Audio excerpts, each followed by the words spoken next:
What's up with it, people? It's the People's Coach, Canadians Cup. Man, interesting week of sports. Crazy week of sports in my mind. We're going to jump right in. We ain't going to waste a lot of time. Thanks to Sports for America for putting me on a fan show. Again, with your host, yours truly, Canadians Cole. So here we go.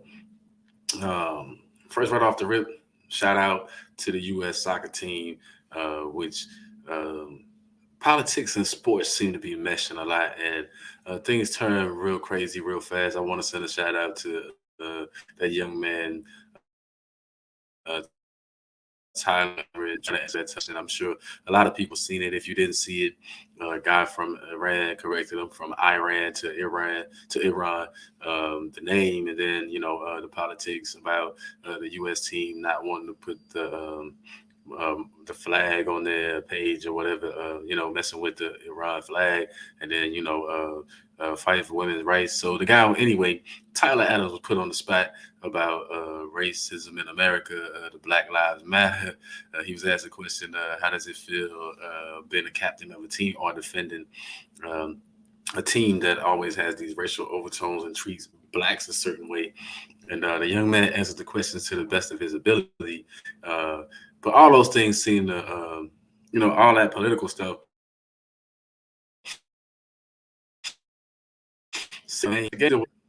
Excuse me there, but the game still was a good game.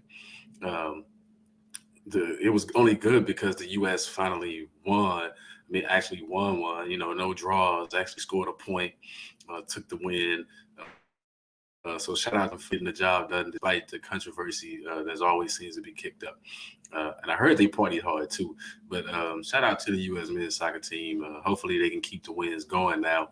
Get on a little streak. Win the whole World Cup.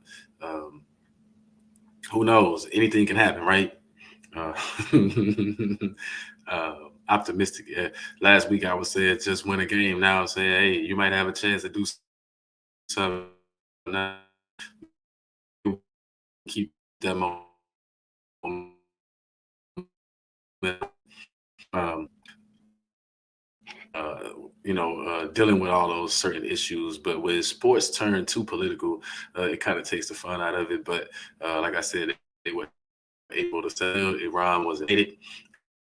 I appreciate it, those young men for hanging in there. USA, USA, USA. Now, jumping off that into this shout out Mike White. I'm starting off with my shout outs right away as far as the players, man. Mike White goes in there for the Jets, handles his business, man. Mike White handled his business. I don't think Zach Wilson gonna get that job back. If he does, there's something wrong. But Mike White did that last year too. He started off a little hot. Then when he fizzled out, they went a different direction. But hopefully this time they ride the Mike White wave. That might be a secret. And the Jets are playing for the playoffs. Who would have thought this late in the season you could say that the Jets are actually playing meaningful football right now, headed into December. I know some of y'all wish y'all teams was playing like the Saints. I know y'all wish y'all team was playing for something, significant. But maybe there'll be spoilers along the way. I mean, you can always live for that if you're a team that ain't getting it done. But special shout out and a big shout out to Trevor Lawrence, man, handling his business. Hey, finally seeing why he was the number one overall pick. You're starting to see glimpses. But I told you early on during the you can go back and show you Doug Peterson might have them guys turned around, and the Jaguars are competing. We'll get into the Ravens and all that stuff a little bit later, but I want to keep my shout outs going. Luka and Steph Curry, I got to give y'all a shout. Last night's game, those that missed that game, last night's game was unbelievable. It came down to a Klay Thompson missed a three-pointer is why it didn't go into overtime. But Luka did his thing, a 40-point triple dub, which I'm gonna get into that in a minute. But Steph Curry, they did their thing, and I want to send a shout out to Columbus, Ohio. I'm in Ohio tonight. This recent week. Shout out to Michigan Wolverines for business over the past weekend, taking out Ohio State Buckeyes. great game for Michigan. Uh, Total collapse on Ohio State's part. I know Stroud has to be a little disappointed. They brought what they could, but Michigan just looked like the better team the last couple of years. Michigan, Michigan been getting thrashed in that so-called rivalry, and now it might be a rivalry for years to come. Now that Michigan are back to winning some of the games, they're not just getting thumped on. But I actually thought it would have been a lot closer score than what it was. Uh, Impressive. So the shout out goes to JJ McCarthy. He didn't have like a great day completion wise, but the completions that he threw was meaningful. He completed some passes downfield that they didn't think that he could complete. And they put points on the board. They beat him up without their star Corum. And it seems like every time I pick a Heisman Trophy guy, he gets hurt. So I'm gonna keep my mouth shut about the Heisman Trophy from now on about who I think should, because it seems like they're getting hurt at the clip. Other shout out I gotta give first a word to Nerd Focus. Get your game right and your brain tight. Try that Nerd Focus. The Nerd Focus energy drinks. Still doing more information. I'm gonna find out where you can find that at totally. And Nerd Focus. Uh, I hear it's a great drink. So check it out. Other shout outs that I want to give before I really get to the show. Shout out to Matt Rule and whoever his agent is, right? If you haven't heard, Matt Rule is now the head coach of Nebraska, and he's rumored to be one of the top 10 paid coaches in college ball. I don't know how that happened. As far as we saw what he did in the pros, maybe he's going to do better in college. But I'm just saying, man, you got a good agent if you can pull that off. Top 10 pay, top 10, top 10 pay. I don't know. We're gonna see if he's worth it though, because Nebraska been in the toilet for a while now. Hopefully, they can climb out of there, and put on an impressive show. But man, come on, Matt Rule, I ain't see that one coming. I don't think anybody really saw that coming. But man, hey, I gotta give props. I need his agent. I need his agent. Because Matt Rule pulled off the hat trick there, man. Got fired from a job. It ain't a good hat trick. Got fired from a job, lost his job, come up on another job, and then be one of the highest paid college coaches. Man, that's pretty impressive. I gotta say, the belief in him is unbelievable. Like I said, I need to get a cut. Matt Rule, send me your agent, man. We need to talk because that's deep. Hopefully he could turn but seriously, hopefully he could turn that program around. Hopefully he can make it, at least competitive again. Remember when the Browns was competitive, what was his name? Ahmad, I can't remember his name.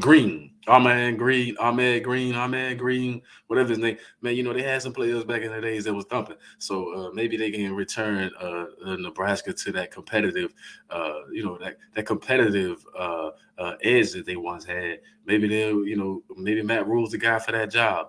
It was a lot of college changes, but I want to give another shout out. Coach Prime, man. And that's where I want to start this, the real talk. But first, I want you guys to check out my other show, The People's Coach, on the Stimulate Your Mind show every Tuesday, 5:30 p.m. Eastern. Brought to you by my own productions, Snook One Productions. Trying to do it big, trying to get in there. So, Coach Prime, changing things, man. Not only has he opened it up for the HBCUs, putting highlight on those young men, bringing excitement to that game. Now, the bigger schools are starting to look at him like, he mentioned Colorado, and then he said there was some others that were interested.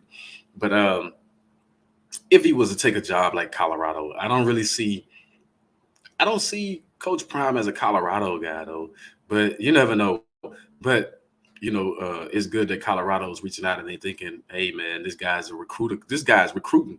I mean, the recruiting aspect is a huge part of the college game. It's probably the biggest part of the college game, getting players, from outside your region, from outside your state to come. And I think, of course, as Coach Prime, he's going to attract that light. It's Dion, man. So I can understand why the young players want to play for him. I can understand why they want to make those moves.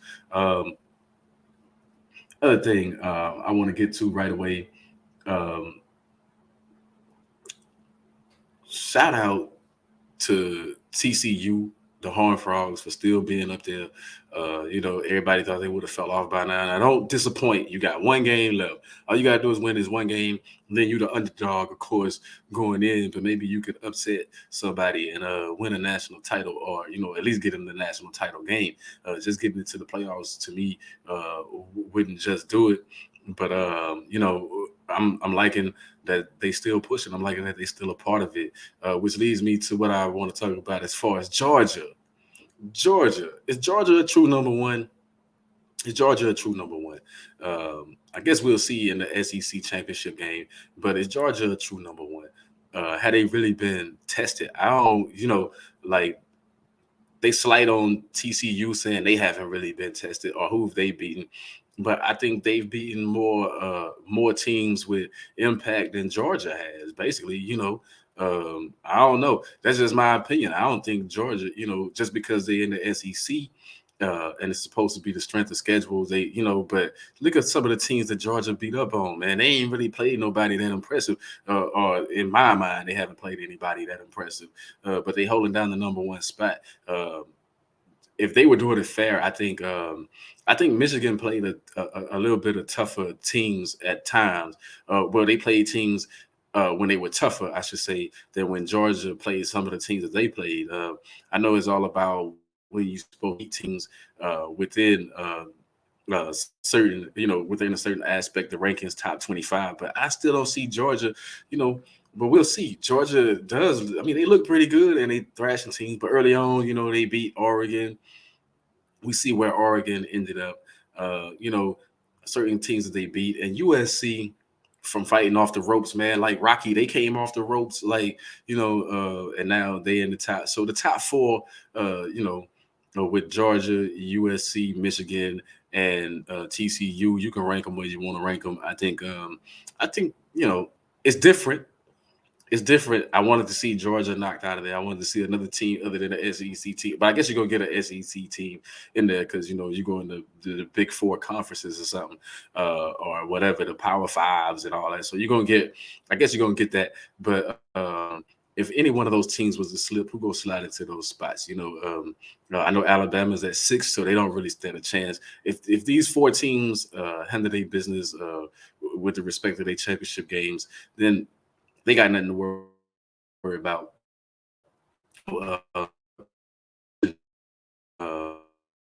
Easy one.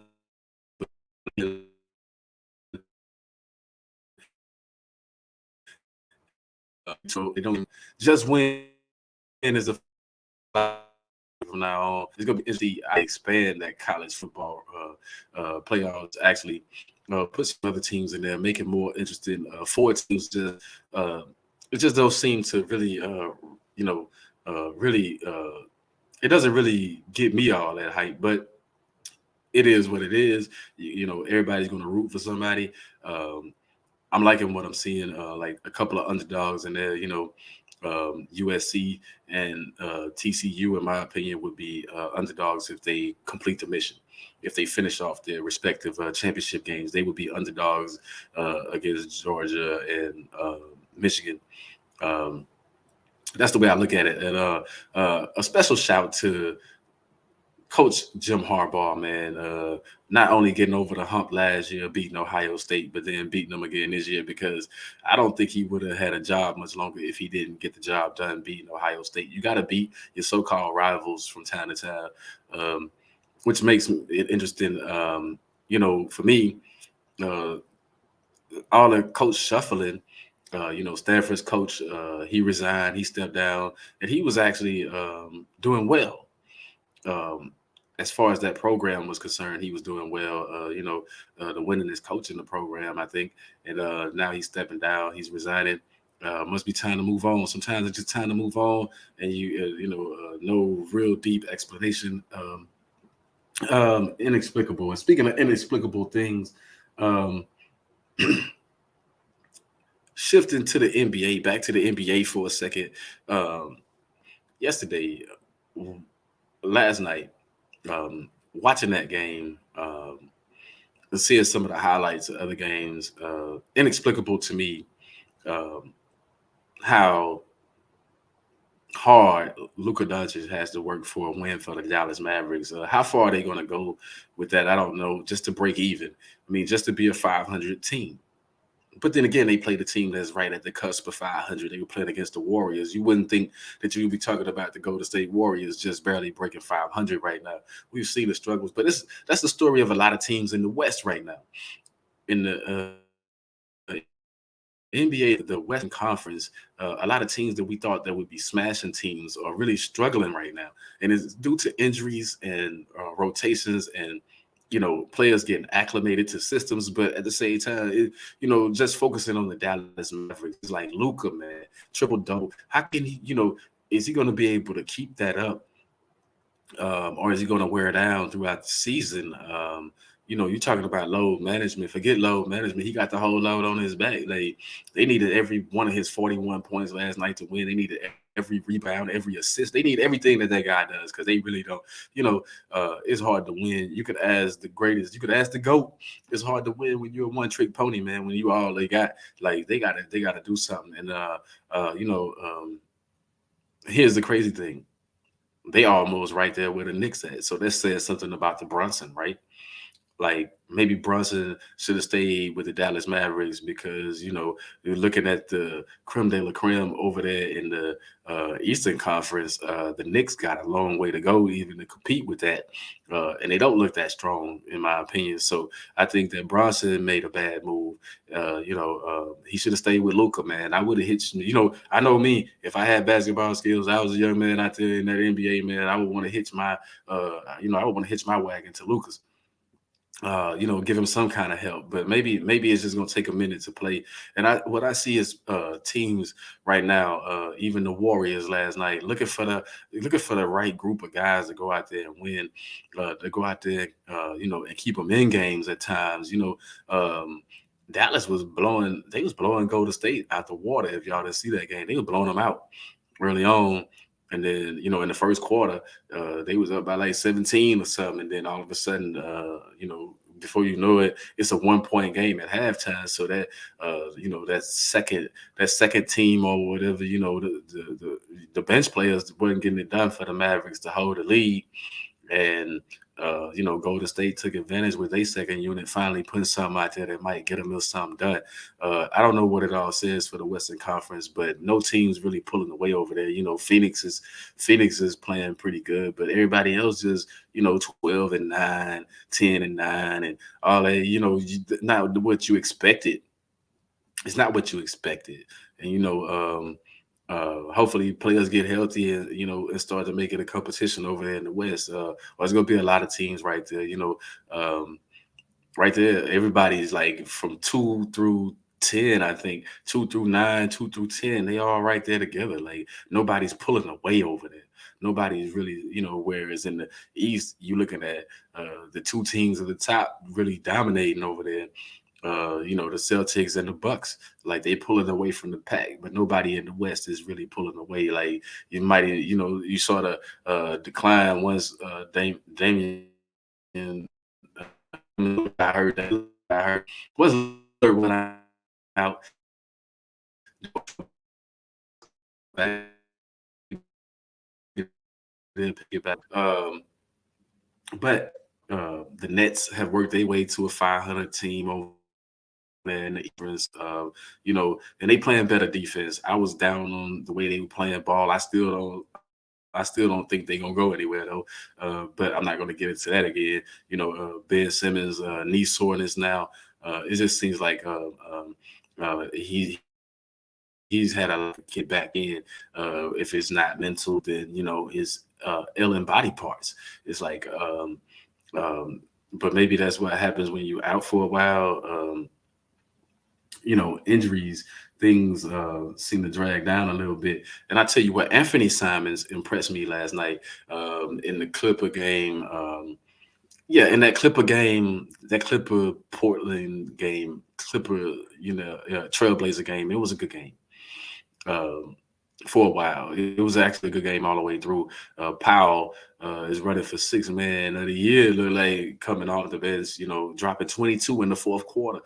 He did something in the fourth quarter that a lot of these superstars haven't done in a long time. Like he dropped 22 points in the fourth quarter by himself. So and then almost single handedly won that game and kept the game from getting away from the Clippers, but then also pulling out the victory. I got to give Powell a lot of props. So far early on, he would be the sixth man for me, and not just for that performance last night, but his previous performances pocketed off the bench. Which is the thing. For a while, I thought Tyronn Lue was one of those coaches that LeBron James made like a Mike Brown or something, that didn't do too well without LeBron. But it seemed like Tyronn Lue is serious about that coaching thing, man. It seemed like he's a pretty good coach. So I apologize to Tyronn Lue for even thinking that. Um, I figured he'd be like a Doc Rivers. You just got the best player and the best players or whatever. You win, you won, and then you done. But Tyronn Lue might win a few more, man. It depends on what it does. I don't know if he's gonna win them with the Clippers, but I'm just saying he seems like he's a coach that can put any combination of guys together and get it done because he's doing it without he's doing it without his stars right now. He's doing it without Leonard. He's doing it without Paul George, and he's finding a way to keep that team afloat. But he did that last year also, kept that team in there. So I gotta show Tyronn Lue some love for doing what he's doing. Keeping them in there. And Jock Vaughn gets some love because at first it seemed like they were going to struggle. But now that they got Kyrie back, Kyrie and Kevin Durant, well, we know they can put up points, but it was always, where's that mentality? What they going to do on the defensive end? And I'm starting to like what I see as far as them competing on both ends of the court. I don't know what y'all think about it, but that's what I think. I think they starting to bring it a lot more than usual. It's the people's coach, yours truly, Cornelius Cole. Transitioning from the Nets, another spotlight I wanted to put on is, teams. I'm not gonna say they tanking, but some of these teams, man, it don't really seem like they trying to win too much. The Pistons, they play hard, but it doesn't look like they have enough to compete, which is a little different to me than what I see. But I don't know, 5 and whatever, 6 and whatever, man. Come on. Especially when teams ain't bringing it every night. Some of those games you ought to be able to get in, and that's what I wanted to say about the Houston Rockets. You might want to start trying to get some games in, win. It's like be a little bit more competitive. I don't know. I think for the Rockets though, they need a coach. This coach, obviously the team ain't responding to what you're doing, bro. We need a coach. Houston needs a coach. I'm not going to say we because I don't really, but it's the hometown. But anyway, need a coach. That's what it all boils down to. Coach, get the rotations right. Put the people in there, man, that want it the most, and try to ride with that. Unless you're just trying to lose, and I think sometimes you're trying to lose, and it sucks being a relatively, a second year coach, and your job is to lose because apparently your job is to lose and get the highest draft pick. And that's gotta suck. I mean, they talked about it early on, but and I've talked about it before, but that's gotta suck for anybody to, because I know for me, coaching is one of those things. If you're a coach, a player, or whatever, the ultimate goal should want to win. You should want to win. You shouldn't want a losing record. I mean, a losing record is going to get you out of there. Then the next guy is going to come in and take over what you built. I mean, but I've seen it with winning records. They've done it with people with winning records. Remember Dungy getting replaced with John Gruden back in the days, and then the Bucks winning the Super Bowl. The house that Dungy built.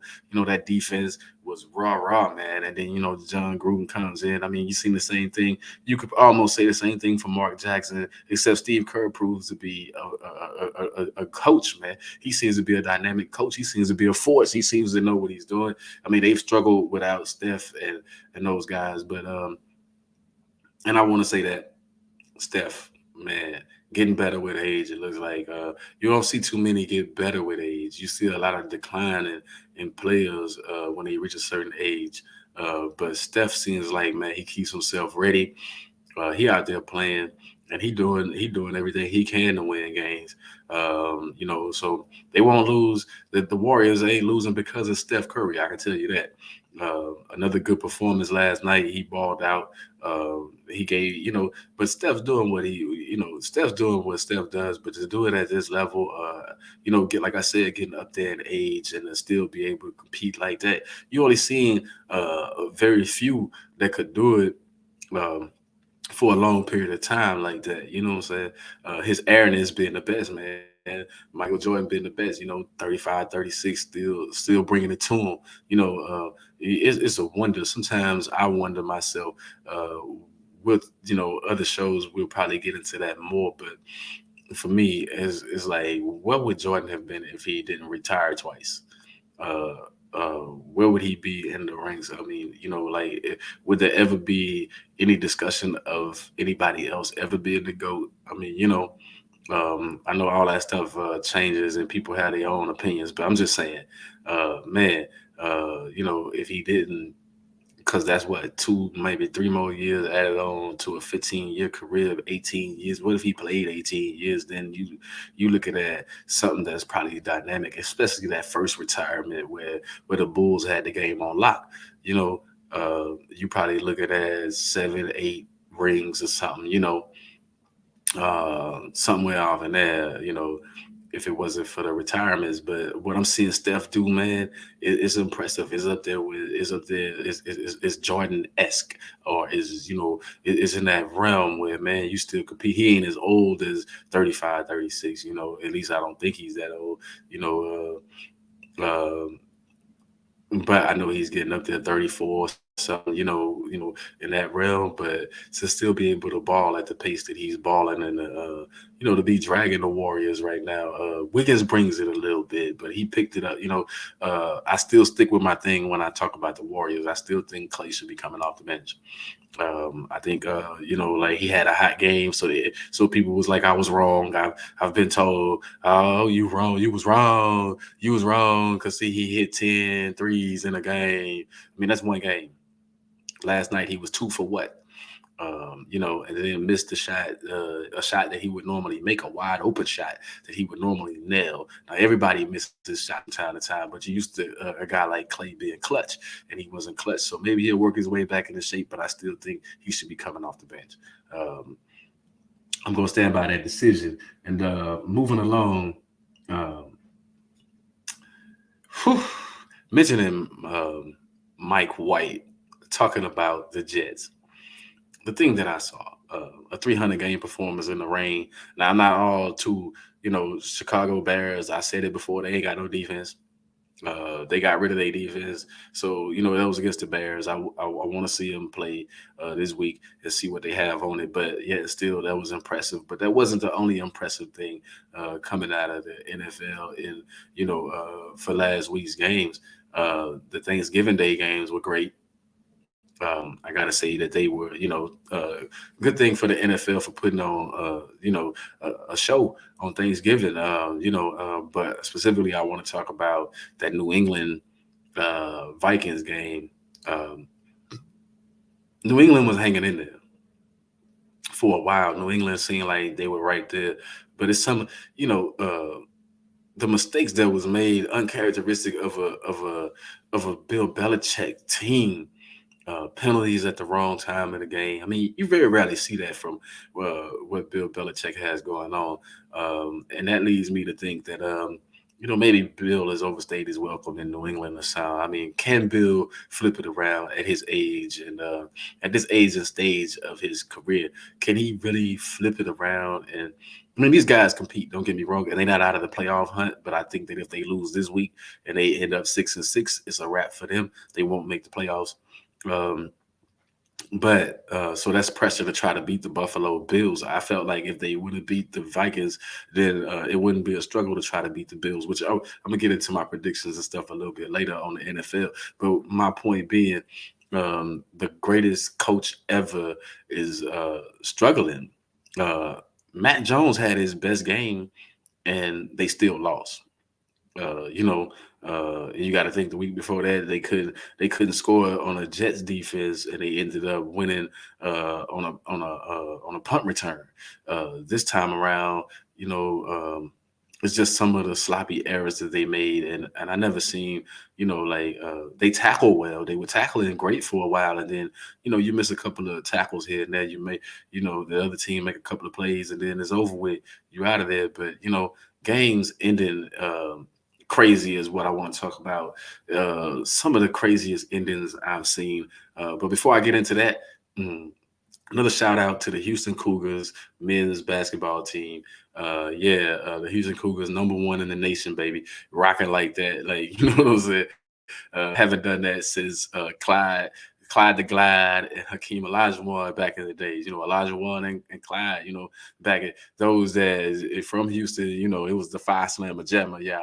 I was a little tight then. But I still remember the Five Slammer Jammer. They was, they did their thing back in the days. Lost to NC State. Um, but they balled though. So it's good to see the Houston Cougars. They ball, Final Four and all that stuff. They ball. They've been balling the last couple of years or whatever. But really now, being #1 says a whole lot for them. Keep it up. Keep doing your thing. You know what I'm saying? And as I glance, I look at already with Penn State season being over, Joey Porter Jr., man. I talked about him earlier. Now, of course, he's going to the NFL. He should declare for the NFL draft. That young man is going to be great. Like, it's in his genes, man. Everybody knows Joey Porter played his behind off, man. He did his thing. And, wishing a recovery to Pele kicking on the soccer. But I don't want to, stray too far. So let's get back to what I was saying. Let's get before that. Another shout out to Sports for America for putting me on, and the Nerd Focus Energy Drink. Check that out. Get your game right and your brain tight. You know what I'm saying? Oops, I said that backwards. Get your game tight and your brain right. Oh no, your brain right and your game tight. Sorry about that. About that little slip up, that little mix up. Now we're gonna keep it rolling. The National Football League, the NFL, man, it's been a lot of stuff going on. I don't know if everybody saw it, but that guy, whatever his name was, Purcell or whatever, man, went off on Russell Wilson and then tried to cover it up and say that they was just motivating. It was just motivating. They want the same thing. I like the way uh, Russell Wilson makes a good spokesman, but he's not playing great out there on the field. I didn't expect him to look that horrible, to be honest. I don't know what's up with Russ. Um, some of it has to do with coaching. Coaching is a huge thing, and I'm gonna get into that as far as coaching. Here's coaching that's crazy to me. The Chargers. The Chargers, who have a chance of making the playoffs and all that kind of stuff, the chances that they take sometimes. Now going for the 2-point conversion and actually making it against the Cardinals, that was huge. But if they didn't make that, then they would have been in a world of trouble. Um, and it's a risk that I don't think that they necessarily should have took. See, that's what I'm saying about coaching. Just because it happened and it was right, that's different. It's different levels to me when you have that much at stake and then you take that kind of a chance versus a Jacksonville Jaguar team who know they ain't going nowhere this year and taking that chance against the Ravens. It's a huge difference to me. It's a big difference. One is playing for something, the other one is playing for nothing. They got nothing to lose, but you got everything to lose if you don't make that. Why would you even make that call? I mean, and a lot of people say, oh, it's a gutsy call. It's nothing guts about it. It's crazy. It's not guts. It's nuts. That's what it is. It's nuts. Why would you do that? I mean, and those are the things. That's why I think the Chargers need a coach. It's going to be shown here real soon. They need a coach. I mean, that was just crazy. Why would you even take that risk when you don't have to? You don't have to. I mean, it's it could have went either way, and it fell in your favor. So yeah, so good job. But at the same time, you trying to make the playoffs, right? Are you trying to make the playoffs? Justin Herbert right now, that whole team, they got good players, but they just a victim of crazy coaching decisions. And I'm always going to harp on that about that team. And until this coach proves, until Staley proves, man, that he knows what he's doing out there. I mean, screw the analytics, man. That's just a crazy call when you got so much to risk. I mean, you got everything to play for. Like I said, Jacksonville Jaguars had nothing to play for. So if they didn't make that 2-point conversion, then they are where they are. But for them to go for it and pull off the comeback, which is another thing, man. When the Ravens defense really going to play like the Ravens defense and stop letting those comebacks happen in the fourth quarter, falling apart. And then a part of it is the offense can't move the ball when you should move the ball. What's up with that, Lamar Jackson? It's like, Lamar going off. And that's another thing, too. Lamar going off on people for people having an opinion. I mean, man, look here. It ain't about you, pay him or don't pay him. Either way you look at it, the team is having problems finishing games. Regardless if you pay the man the money, if you don't pay the man the money, the man, So I just look at it like, man, he gotta get he gotta get it in. He gotta get it in. Lamar Jackson gotta show himself as far as like everybody talk about Dak Prescott ain't showed nothing. Now Lamar ain't been in the game as long as Dak. I don't think he a couple of years after Dak or something, a year or two after Dak, but at the same time, he ain't won very many playoff games, and they're gonna struggle if they make the playoffs because of the way that they play. And like Lamar makes some crazy decisions with the ball. Did any if you saw that he pitched the ball backwards? I didn't understand the backwards pitch. What was he? I don't know what he was doing. Whereas it's like, man, either throw it away, take the sack, or whatever. But then the backwards pitch, I didn't get that at all. I don't know what he was doing in a situation like that. Why would you do that?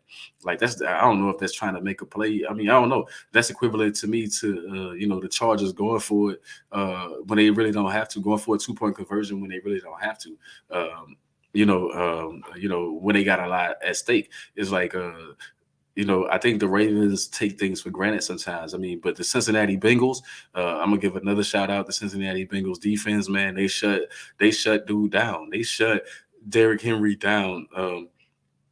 They played them pretty, they played the Titans pretty well. And what I didn't like about that Titan Cincinnati game was that the Titans have at times they don't have anything else. They kept going back to that guy over and over again. Whereas you saw the Indianapolis Colts. Now the Monday night game, to me that was somebody had to win that game. It was Pittsburgh and the Colts. I think the Colts should have won that game. And I'm confused by rules sometimes. I don't understand the rules sometimes. I thought that if you went with a foot slide, you were down where the ball is. I didn't know that if you dove forward, then they stopped your progress as well as a quarterback. See, that's something that I didn't know. I thought that if you dove forward, because when Matt Ryan broke and ran, I thought that was for me. I thought, hey, nobody touched him down. At least I didn't see him get touched. So it looked like, hey, he dove forward and he should have been given at least closer to the first down than what it was. I didn't understand that. And then instead of using timeouts, they run a draw play to try to pick up the first. Well, I don't understand. When you need to pass the ball, you're running the ball. I mean, I know Jeff Saturday, new coach, and I'm all for the outside the box thinking, of course, with the coaching. But at the same time, I didn't get it. For me, it had nothing to do, like all the experts and all the analysts all week just been talking about how they, the timeout situation, the use of the clock. I wasn't worried about the clock. I was worried about some of the stuff. Like, I don't understand that. So somebody would have to, I had to look that rule up or something. I got to do my homework on the NFL a little bit more or something, because I swore that if you dove forward, you get that forward progress of the dive forward. But when they marked the ball, it was like they gave him the mark of a slide. I didn't understand that for Matt Ryan. I think that confused everybody. I don't think nobody wanted to say that and get in trouble with the officials. But, I got nothing to lose by saying, man, I think the officials gave him a bad spot on that call. But it wouldn't have mattered because they still lost yardage on the next handoff anyway. But maybe it would have changed things if they would have got the first down right there. I mean, I don't know. All I know is that was horrible, horrible play. And speaking of craziness, let's go back to that Ravens game. Despite what they did, they still had a chance to win it. Another yard or two. This guy kicked a 67-yard field goal. Man, I'm scared of that dude, man. Tucker got a leg. Tucker almost made that. Like, he almost made that. If it was 65 yards, then we talking about the Ravens won that game. We throwing that up. I mean, but he never should have been in that position in the first place. But he almost made that. So Tucker, man, ball. He made a 66-yarder last year. So I guess 67 was a far stretch. But man, like I said, it was on them. Hey, it was straight enough. It just came up short. Things happen. And what about the Saints getting blanked? No points. No points. against the 49ers. Ooh, and I talk that noise about the 49ers, but that defense look like they getting healthy and they look like they ready to do some damage, man. The 49ers defense look like they the real deal if they blanking teams, but that's one blank. We'll see what happens. The defense is rounding in. Everybody hype on the offense, but I don't think that offense is, I mean, it's going to be hard, hard to stop or whatever here and there at times in a game.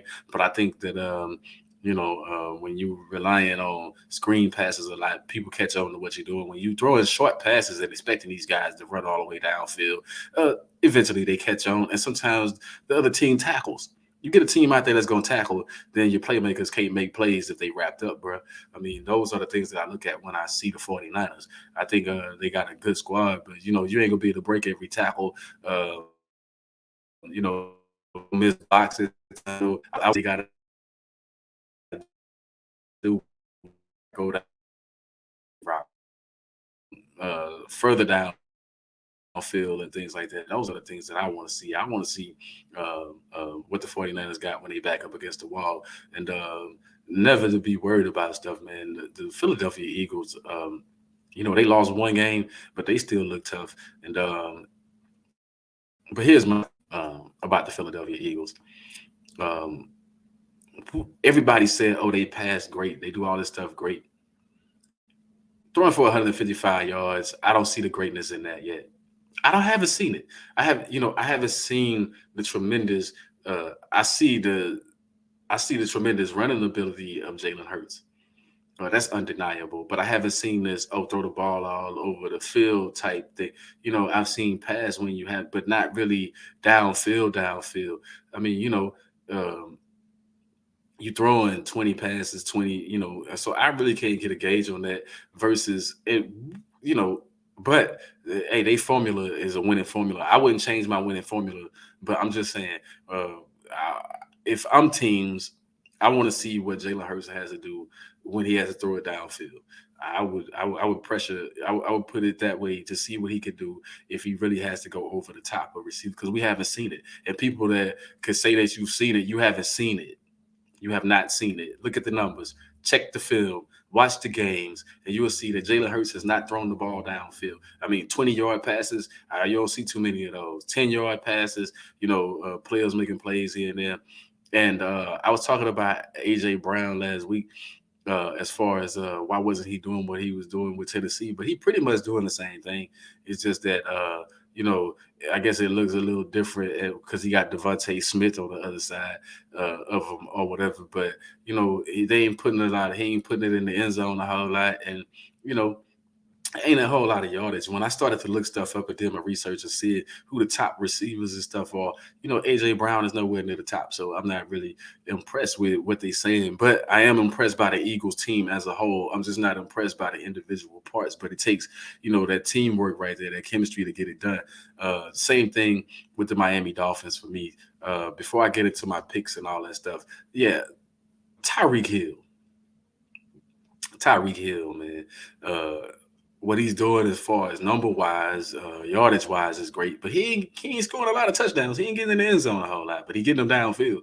I mean, I guess that's good enough. But he says that Tua got that kind of on like Mahomes. Now, if that was Mahomes throwing you the rock, bruh, you scoring, you ain't turning around waiting for the ball. I mean, I see a whole lot of you run past the guys and you got the defense burnt, and then you got to wait for the ball. I mean, you know what I'm saying? I mean, Tua need to clean that up. Otherwise, Tua playing great. I'm not knocking Tua because I ain't think Tua would be playing as well as he is, to be honest. I ain't think he'll be playing as good as he is, but the boy playing ball. But at the same time, I think that when it comes to playoff time, you don't want that ball hanging up there and you throwing it behind them. You're gonna have to put that ball on the money at some point, and it's gonna have to go the distance. I mean, you know what I'm saying? I mean, these guys, him and Waddle are burning dudes, and then they gotta wait for the ball. They gotta turn around, make a good catch here and there. I ain't talking the back shoulder throws. I'm talking these guys wide open down the field and the ball. I mean, so now if that was Mahomes, that ball in your palm, bro, you better watch what Mahomes doing over there. Mahomes putting that ball on the money, and them boys able to catch it in stride and make moves. But you see a lot of dink and dunk here and there. But speaking of dink and dunk, man, what's wrong with the Tampa Bay Buccaneers? Like they still can't, they gonna win a pitiful division and they gonna host a playoff game. probably with a losing record or right at a winning record. You never know. I never count Tom Brady out. I never bet against Tom Brady, but it might be time to start betting against Tom Brady because it's not Tom Brady's fault. The coaching is pitiful. I thought Coach Bowles would be better than what he is, but really and truly, he ain't getting it done. The decision making, the play calling. Sometimes I don't really understand the play calling, and that was a bizarre ending to that game. I didn't some of the stuff. I didn't understand it. I didn't understand why they wasted all that time. I mean, were they thinking that Tom Brady was gonna make a miracle happen or something, and it was just gonna get just enough yardage? I mean, you know, the timeout situation. They didn't call no timeouts. I didn't understand what they was doing. Um, it kind of, it's kind of ironic though that when you think about it, it's kind of crazy as far as um, the way that game panned out, like for them to lose to the Cleveland Browns like that, for them to not be able to put up points against the Cleveland Browns, and but it was one of those things like the student beats the master type things. Good for Jacoby Brissett. I gotta give him a shout out, for beating the goat. A guy that he studied under. He stood on the sidelines. For those that don't know, Jacoby Brissett was in New England when Brady was quarterback, out there. And he had a few starts out there in Brady's absence and stuff. So I'm sure he had a lot of pride in that. And speaking of another loss that I felt like, man, what you doing? I was high on the Seahawks and giving them a lot of props, Pete Carroll. And then that defense, as soon as I give that defense credit and props and love, as soon as I show that defense some love, I was like, oh, they went from the Legion of Boom to uh, the Legion of Yuck. And then all of a sudden, they climb out of that and they impressive for a few weeks. And then they right back to, man, you lost to the Raiders? The Raiders? You lost to the Raiders? I think it was a game that Seattle should have easily won. That's why I picked the way I picked. But things happen, I guess. It's like picking that Chicago Bear game, not knowing, I picked Chicago to win the game, but um, not knowing that Justin Fields wasn't going to play at the time. The game time decision that he wasn't going to play really shook me up, because I think it would have been a more competitive game, taking it away from the Jets in that game. Um, Another shout out to the Stimulate Your Mind show. Check me out every Tuesday, 5:30 p.m. Eastern. That's 4:30 Central. iHeart, Apple Music. It's the People's Coach, Cornelius Cole. And as a diehard fan of these sports, right now I'm watching number 17 Duke against number 25 Ohio State in the men's college ball. College ball seems to be a little bit more entertaining at times than professional basketball. I can say the same about some football games, but not all. But another game that I want to touch upon, the different styles and the different play of games. Um, the Lions. Um, how many times are we gonna say that the Lions look like they right there. They look like they pretty good, and they put on a pretty good show against the Bills on Thanksgiving Day, but they still came up short. The Lions never win on Thanksgiving, is my point. They never win a Thanksgiving Day game. I mean, man, I don't care how competitive you're supposed to be. A loss is still a loss. So how many times, and how long is Campbell gonna have to lose like that? Um, at some point, they're gonna have to put together a whole package, right? Maybe that's what they're doing. I mean, I don't know. I don't say, they're more competitive than they've been in recent years, but at the same time, they were competitive last year and they were losing. But it's like, how many seasons you gonna have like that? Where you almost there. Need you to get there. Need you to get all the way there. Need you to put some wins on there. Now we're gonna get into the NFL schedule for this upcoming week. Oh, and since I'm always harping about Aaron Rodgers, I'm gonna put this out there. Thumb injury, now rib injury, and he still wants to play. And um, all I'm gonna say is this, and I'm gonna make my picks real quick, man. Look, Green Bay, you made a mistake, and you got to live with the mistake. Obviously, Jordan Love is not a I mean, if Aaron Rodgers with busted ribs and a broken thumb is going to be your starter and gives you, and in your mind gives you the best chance to win, what does that say about you going that high up to pick Jordan Love? If you couldn't even give him a shot when the other quarterback is busted up, think about that for a minute. I don't understand these organizations sometimes, but Aaron Rodgers gets to make his own decision. If he's playing, he's playing. But I'm not saying Aaron Rodgers doesn't play. I'm saying that what does it look like for Jordan Love? If I'm Jordan Love, I'm mad. I'm in my feelings. Anyway, Bills Patriots tomorrow, Thursday night game, gonna be a pretty good game. AFC East matchup in that game though, but I'm going with the Bills. I think the Bills are going to win that game easily. It's a wrap for the Patriots, by the way. They lose that game tomorrow, they're not gonna make the playoffs. They done. Um, Packers, Bears. Um, well, maybe I don't know if Justin Fields is playing. I don't know who's playing in that game, but I think the Packers. I don't care. Even if Jordan Love starts that game, I think the Bears have given up on the season. No defense. I think the Packers will find a way to win that game. If Aaron Rodgers plays, then of course they're going to win that game because, as he's already stated, he owns the Bears. Um, Steelers, Falcons. Um, I'm going to say in that game right there. The Falcons still have a chance. They can still win a division because the Bucks refuse to just pull away and seem to can't get far ahead.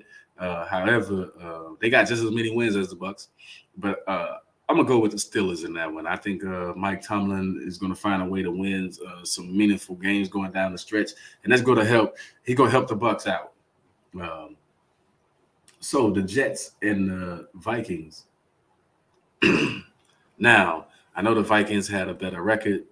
I know that they tough. I'm going Jets in that game. I think the Jets defense uh, get a couple of turnovers in that game. That's going to make the difference. I think that Kirk Cousins is going to be a sack fumble, a couple of interceptions or something. Look for what's his name, Sauce Garner, to have a big game. I'm going that way. Um, Jaguars, Lions. Man, I'm going Jaguars in that game. I'm going Jaguars only because the Lions are still just right there. They can't seem to win a game. No matter how many points they put up, they can't win a game. So I'm going Jaguars. Titans, Eagles. Um, I'm tired of picking out of emotion. So, in all fairness, I'm going to Eagles in this game, and this is why. Um, I think the Eagles will be able to stop Derrick Henry like the Bengals did, but I don't think that you're gonna be able to stop Hurts, Sanders, and whoever else decides to run the ball for the Eagles on the other side. And I think the Eagles do have a little bit better passing game than the Titans. Um, Browns, Texans. Now that's the thing I didn't talk about. Deshaun Watson's first game back, and it's going to be against the Houston Texans. That's something that but the guy hasn't played in 2 years. But you played against the Texans, so that'll be a good game to knock the rust off. I see the Browns having no problem, even if they just run the ball a gazillion times with Nick Chubb and Kareem Hunt. They're gonna win that game easily. Um, Commanders, Giants. Um, Man, NFC East rivalry. I think the Giants going through something right now, and it seems like the Commanders are finding their stride with Heineke. I'm going Commanders in that game. I think they go. I think they're gonna win that game. But I think it's going to be a real close game. They'll probably win by a point, maybe a field goal or something. Uh, you know, um, and then I'm gonna take it's the Broncos and the Ravens. The Broncos actually have a chance against the Ravens. The Ravens let every team hang around. You always have a chance against them. We saw that with the Jaguars, but I'm gonna go Ravens. I think the Ravens going to have something to prove. They're going to have to come out and put their best game together. And plus, it don't matter what defense they play against. The Broncos can't seem to find the end zone enough for me. They can't seem to score. Um, the Dolphins and the 49ers. Ooh, that's a game within itself. It's going to be crazy, but I'm sick of the hype of the 49ers, so I'm gonna take the Dolphins in that one. I'm gonna say, I'm gonna say that it's gonna be hard to stop Waddle and Tyreek Hill from moving the ball, from moving the chains in that game. No matter how good your defense is, I think if you put it in those playmakers' hands, they're gonna make more plays than your playmakers on the other side of the ball.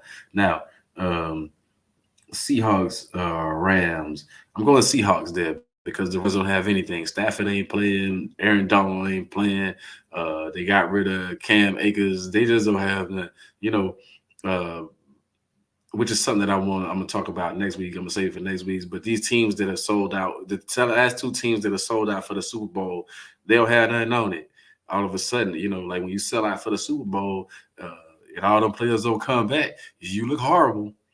Just ask the Tampa Bay Buccaneers. It took them 2 years to fall, but it took the Rams 1 year to fall. And is McVay, how is McVay going to work his way out of that one? The talent ain't there. What can you do with with less talent? Those are the questions. And then the Chargers Raiders. Um, and I'm gonna be crazy, but I'm gonna say the Raiders gonna win that game. I don't like nothing that the Raiders doing. I don't like Josh McDaniel. I don't think he's really good for a good coach. But I still think, you know, if they stick with that running the rock to Jacobs, they're gonna win that game because the Chargers don't. The Chargers coaching is horrible by default. So I still think the Raiders' effort will win that game. The players will decide that game other than the coaches, and I think the Raiders will win that game. Chiefs Bengals, that's another good game, a replay of last year's AFC Championship game. But this year, but it's regular season. The Chiefs gonna beat them like they stole something. Um, Colts Cowboys will, I don't even know why that's a Sunday night game. I don't know what they would think of making that. They should have flexed that game and put somebody else. They actually should have put the Chiefs and Bengals in that slot. That would have been a better game, in my opinion. But the Cowboys, man, sometimes my team, we fold to the craziest teams, which I didn't talk about the Cowboys much on this show as a diehard fan. But we'll get that next week. But I'm going Cowboys, of course. I think we got to win against that team. Uh, Saints Buccaneers on Monday night. The Saints seem to have the Buccaneers number, holding to a little bit of scoring, but every team been holding the Bucks to a little bit of scoring. But you got to think the Saints just came off a 0-point game, and in that game, I'm going Buccaneers. I think that they'll at least be a 500 team by they'll be 6-6 or something. What are they 5-6 right now? Yeah, they'll be 6-6 or something like that after this game. The Saints just struggling. Uh, and the way they're struggling is really disproportionate to the talent that's on the team, regardless of who's the quarterback and what's going on. I can't explain. That might be another situation where they need a coach. Like I said, if they listen to me and they'd have played Taysom Hill, started Taysom Hill, they probably would have won more games by now, put more points on the board. Some games wouldn't even probably be close if they just let Taysom Hill go out there and do what he does. I know you don't want that whole Tim Tebow mentality, but when you don't have the arm of a Jay, you're going with Andy Dalton, you might as well go with Taysom Hill. I mean, that would have been my thing. I know Andy Dalton's look good here and there, but he's only looked good here and there. I mean, he's not a rookie either. He's a vet. So it's like, man, play Taysom Hill. You paid Taysom Hill all that money not to go out there and do anything. I know that was Sean Payton's regime when they paid him all the money, but at the same time, Dennis Allen, you got to get it together, man. They looks pitiful. So those are my picks. And with the last few minutes of the show, like I said, check me out on the Stimulate Your Mind show every Tuesday, 5:30 p.m. Eastern, 4:30 Central. It's the People's Coach, yours truly, Cornelius Cole. Excuse me. Before I get out of here, um, with these last couple of seconds, um, I want to say um, to all the sports, all athletes and stuff out there, thank you guys for representing and, saying things that need to be said to make change come about. And thanks for standing up, even if you are abroad or even if you are here. I'm appreciating what you guys are doing. And I know I didn't talk about it much, and I also want to give a shout out to Aaliyah Boston for being that baller and having South Carolina as the number one team in the women's college basketball as well. We'll get to that more next week as I'll be highlighting certain teams and stuff within the college games. But this week, um, everybody stay safe out there. Is coming to the holiday season. It is the holiday season, and it's a lot going on out there. And hats off to the U.S. men's soccer team once again for finally getting a win, for finally scoring a point. Um, Thanks again to Sports for America for putting me on. Remember to check out that Nerd Focus Energy drink. Get your brain right and your game tight. Also, I want to give a special shout out to Fam Brand. That's a clothing line. You can check them out at fam.brand on Instagram. Fam.brand at Instagram. Check out some of their gear, man. They got great warm ups. They got great hoodies. They got great gear in general. Uh, Apparel for the whole family. That's why it's fam.brand. Sometimes we need family in our world. And that's my time for the day. I like to thank y'all for rocking with me. Have a great one.